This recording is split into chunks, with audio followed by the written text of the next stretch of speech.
Hey guys, this is Long Haul Larry with Big Blue. It is Saturday,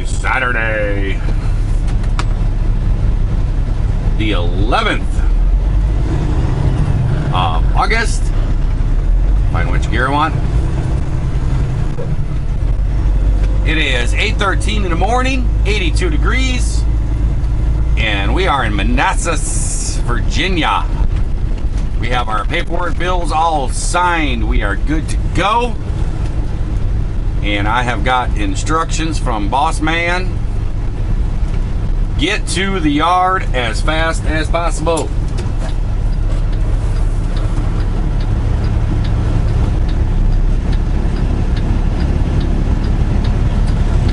I guess there is another driver that is waiting for this trailer to go pick up a load.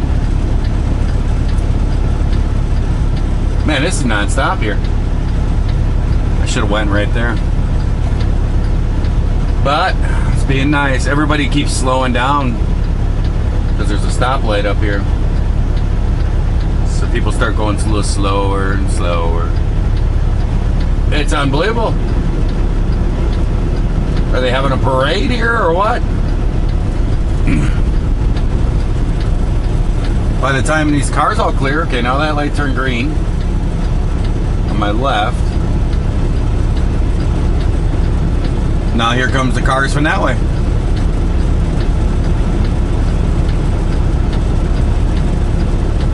I don't know what is down on my right down there, but man, seriously, there's more cars coming.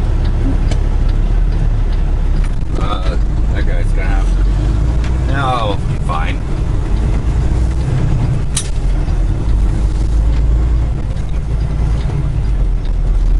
Oh, he was turning on my road anyways. There we go. That worked out. But I am told to get to the yard as fast as possible.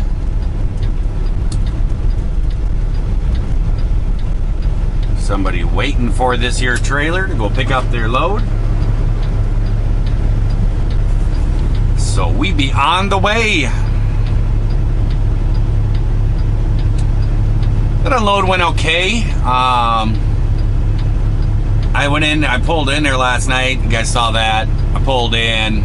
Place was closed. There was after hours, but they're not gonna unload me a day early. I saw the truck sitting out on the road and stuff waiting for today. It just wasn't gonna happen. So I didn't even mess with it. And there was a parking spot in there. There was like some drop trailers and there was a parking spot in there. So I pulled in and I backed into the spot. A couple more trucks came and went in there and tried to get in like I did, and then found out they couldn't. So they turned around and went back out on the street, parked out on the street, filled the whole street up. And then after being in there for about 3.5 hours, then some dude comes walking out. You can't be in here. I said, well, where am I supposed to go? You need to go out in the street.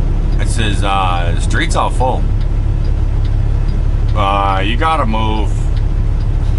Whatever. So I ended up going out there and precariously finding myself a spot, teetering on a ditch in the road. But we made her.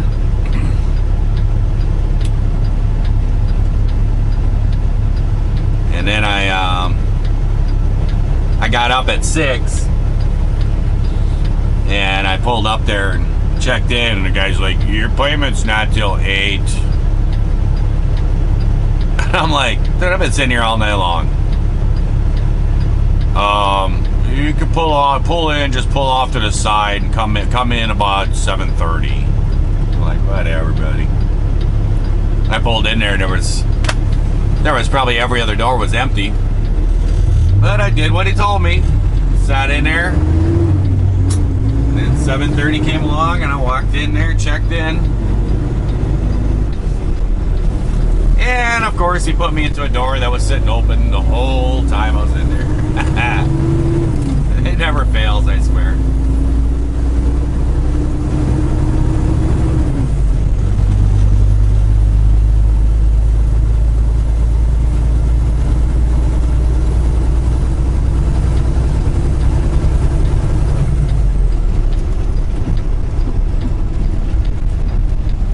So we're going to be heading 66 east here to the 495 going around Washington, D.C. And that will join up with the 270. I can get off on the 270 and run that up to Frederick.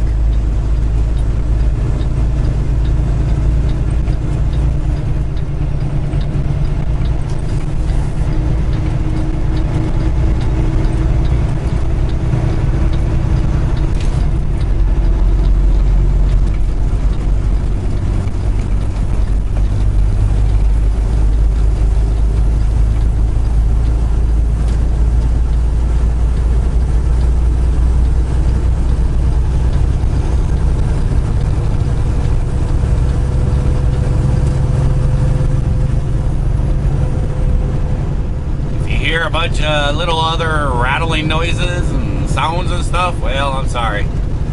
This truck is all ripped apart right now. The dash is all hanging in pieces and everything else. Things are open.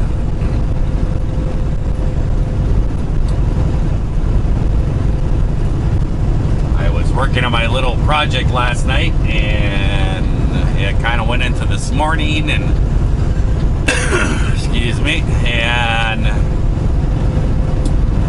I was just finishing up when I got my green light and boss man was like, "Are you empty? Are you empty? Are you empty yet?" I said, "Yeah, it's boss man."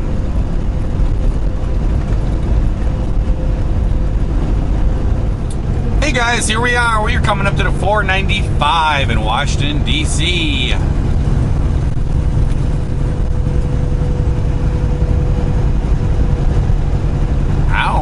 Maybe we'll get a glimpse at a White House. What do you think? I don't think so.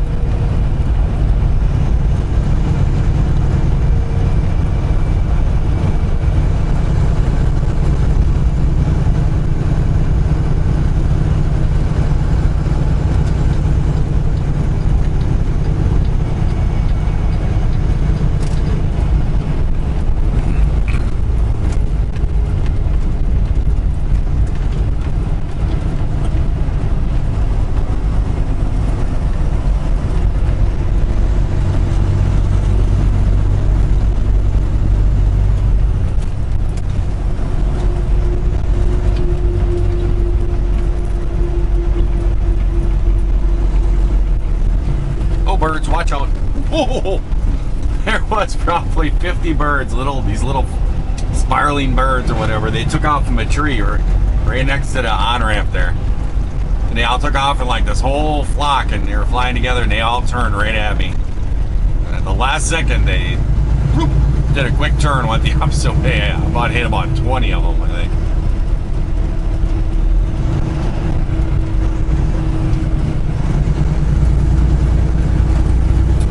So, we're over here in Washington, D.C. I sure wish I had more time. If I had more time,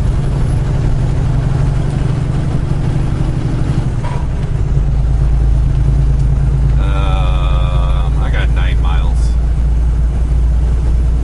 It's telling me I'm going to have to make a left turn. But if I had more time,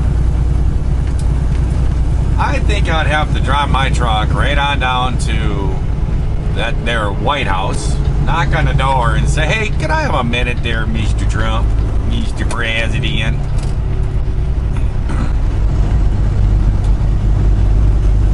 Better yet, "Hey, Melania." I think that's her name. But, I'd like to go speak to Mr. Trump. That'd be what I need to do. And I would like to say, "Hey, Mr. Trump, my name is Long Haul Larry. I've been a truck driver out on these here parts for about 20 years. And there's one thing that I got to say. Road construction sucks. It's just terrible. So here, and I think I could fix it. So I think what he needs to do is make Long Haul Larry in charge of transportation. I don't know if that's the department or not. And I would like to be in charge of all the construction.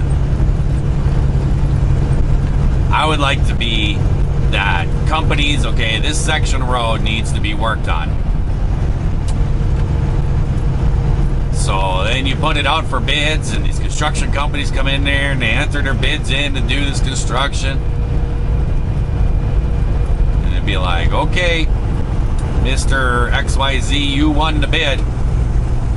Now here's how it's gonna go. You're gonna get this road to be able to tear it apart in, say, June. And let's say it's 20 miles of road that needs to be redone or whatever. Well, you're gonna have X amount of days to complete that construction. Not a year, not 2 years, not 5 years. I'm talking like a month or two. Well, construction guy would probably say, I can't do that. Well then, go away. I'll find somebody who can.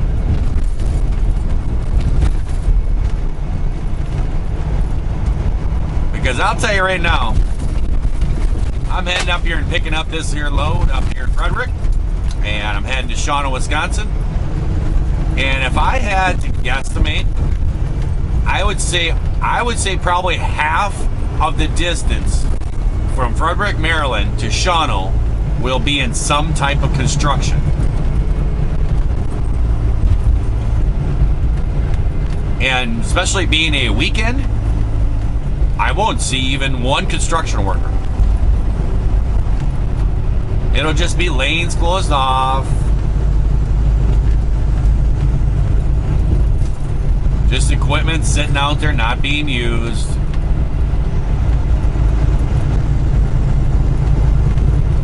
I personally think that if you get that, they should bid on these jobs. Because what happens a lot of times is these construction jobs. I have a buddy my brother, he owns a construction company. He does blacktop, asphalt, everything else. And I could get him on here and interview him. This is what they do. They bid on a job. They go there. They tear it up. They leave a piece of equipment there. And then they have another job that they bid on, and they run over there and tear that one up. And they'll work on that. And they do this multiple jobs. And the reason why they do that is because they bid on the jobs, and the people say, well, you know, here it is, I need you to get started on it. Okay, they come over there, they start on it, and then they leave and go to another job.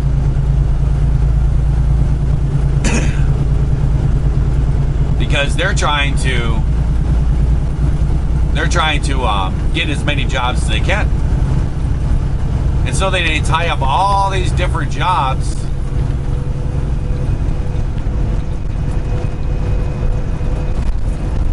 And they mess up all these highways, and then they sit there at the last second going, oh, I don't know if we're going to make it. We might need an extension. No. Personally, I think they ought to be able to be on one job, and they cannot start another construction job until they complete the first one. You would see these guys out here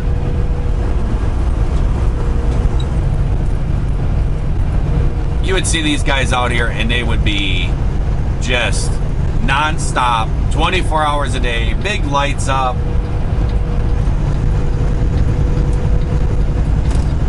Working, you know, multiple crews, going night and day trying to finish the jobs to get them complete so they can get to their next one.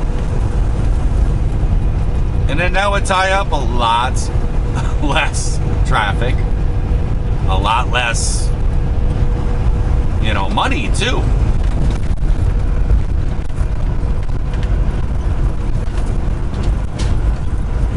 Because you got to figure all this construction that's going on and everything else, that costs a lot of money. it costs everybody a lot of money. You know, sitting around for fuel, having to go extra routes and everything to get around this stuff. It's a mess. So that's what I think. I think I'd like to go in there and take over the construction part of the transportation. I don't want to be in Mr. DOT, because that wouldn't be good. Because I'll just be sitting out at the scale entrance, just giving everybody a thumbs up as they go by and say, "See ya, have a good day."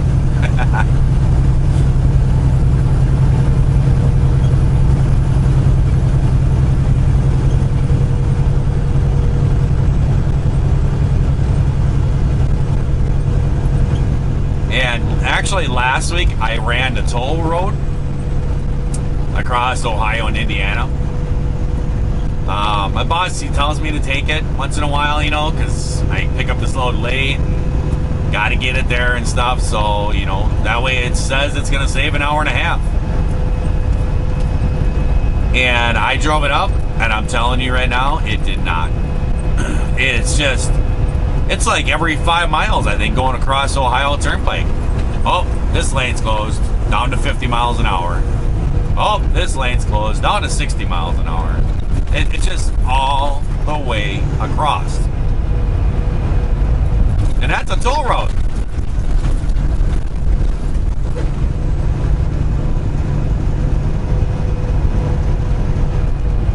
So basically you're paying to drive through a bunch of construction. It's just terrible.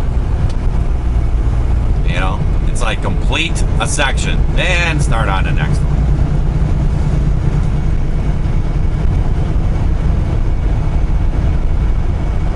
So I drove the toll road last week. I did it. I didn't really record anything. I kind of met with John. John was out there in the toll road. And I kind of met with John. We just had dinner and then just left and stuff.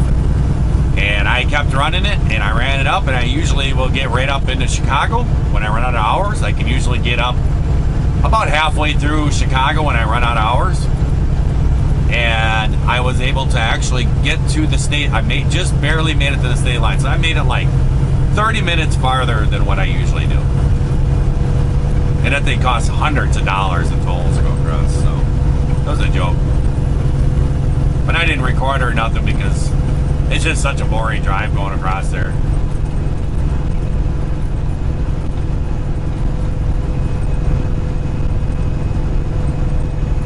Well, here's our 270, and off for Frederick we go.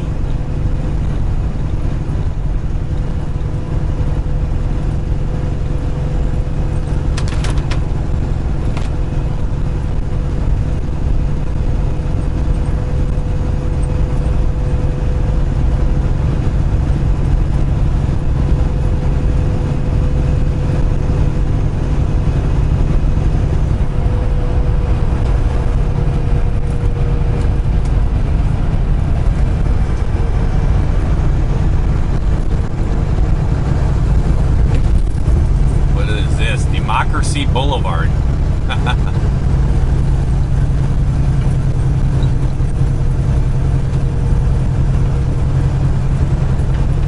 That's Democracy Boulevard, huh? It's probably got like roundabouts every 100 feet or something. That's about the way our democracy is going these days in the country here. Hey, car right there. I can't get over. Slow down. Oh, he's making a phone call. He's on the phone. I'm trying to be safe and pull off the road to make my phone call. That was a bad spot there, buddy.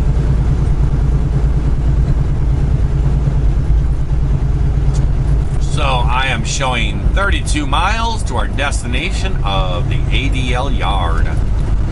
Let's slow down a little bit because I see an issue here. There's an SUV says, Mr. Silver Car, I'm not letting you in. See? He sped up right on that guy's bumper.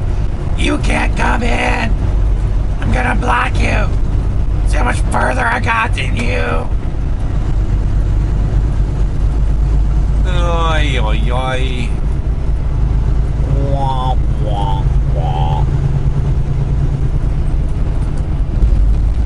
I'd like to get over, but I can't. I really would.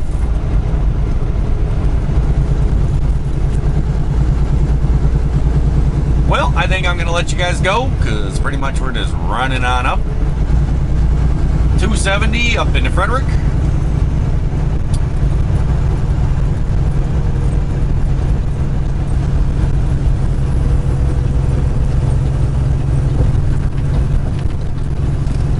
And make our way. I got to take the local.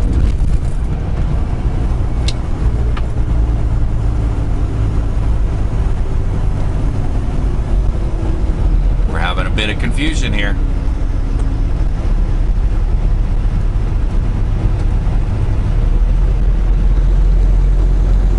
I thought I saw a sign back there that said that only two-axle buses can be in the express. I swear I saw a sign saying that.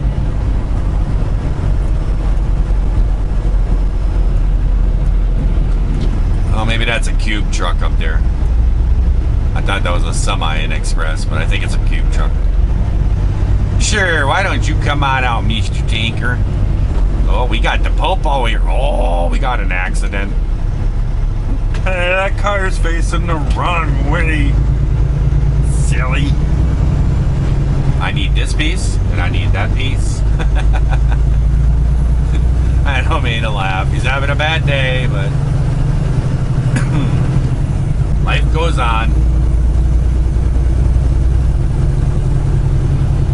You can always buy a new car.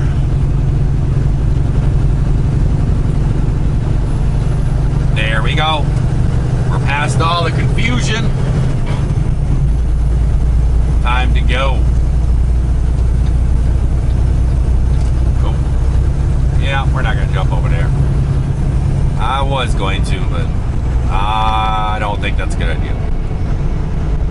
Well, there we go, guys. We've made it pretty much out of there. I have 20 miles to my destination of the ADL yard. So I'm gonna let you guys go. I think I made a boo-boo back there. Not really sure. But I was running through the local stuff and it kept saying, and there was a sign and it said left lane 270 North Frederick. I was like, oh, it said exit only. I was like, oh, okay. So I jumped over and it put me over in the center lanes. And then I kept watching and it kept going. See, now it's saying it there again. I saw a sign way back there and it said buses with 2 axles only in express, no trucks or whatever. I don't know. The sign never said this was express. It just said north to Frederick, and I'm going to Frederick, and I'm going north. So that's what I did. Who knows? We're all good now. So I will let you guys go. I hope everyone out there is having themselves a great day, a great night as you're watching this here video. And if you are not, we certainly can change all that. We can just try it over again tomorrow. So I will talk to you later. See ya.